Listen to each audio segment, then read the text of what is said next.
incendis forestals, desgel, sequeres. Si Vivaldi hagués estat viu avui, no hauria compost les 4 estacions, perquè la tardor i la primavera van desapareixent amb els anys. Aquest és el repte que es van plantejar l'Adrià Aguilera i l'Òscar Muñoz quan van crear les 2 estacions de Vivaldi. La nostra inspiració va ser que teníem ganes de parlar sobre el canvi climàtic i va ser arran d'això, de la voluntat d'apropar la música clàssica a tots els públics. Una obra interdisciplinària que busca reivindicar el canvi climàtic combinant música, dansa i poesia. El passat 6 de desembre es va celebrar, després de 2 anys de gira, l'última funció. Primavera, estiu, tardor i hivern. Cada ballarina dona vida a una estació. L'obra dedica cada acte a les diferents èpoques de l'any, reflexionant com el canvi climàtic afecta cadascuna d'aquestes. A cada estació es recrea un ambient que t'endins en un viatge d'emocions conduït per la poesia del narrador.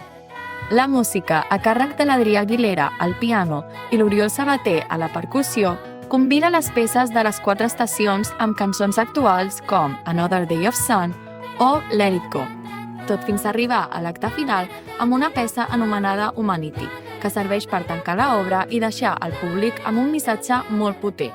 No acaba aquí, les 4 estacions no és presentar-vos-les i ens quedem tan anxos, o sigui, hem d'anar a buscar el missatge.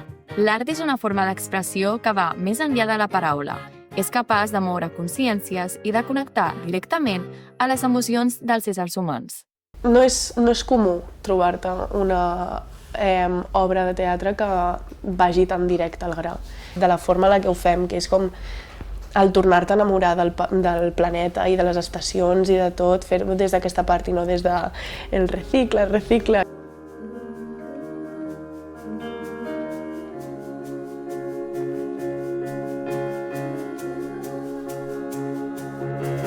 Aquest projecte ha traspassat l'escenari i s'ha convertit en un punt de trobada pels joves artistes que han participat, compartint els valors i l'energia d'una generació que creu fermament en la força de l'art. És que ha sigut impressionant. Des del primer dia m'emociono. Al final és que crees una família. Aleshores és molt maco poder crear-ho des de zero tot.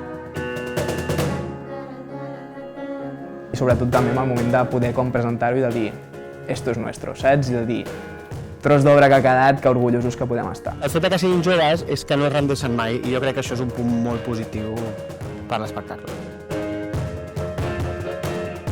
Les 2 estacions ha baixat el taló, però com la primavera i la tardor que reivindiquen, potser aquest projecte també podrà renéixer.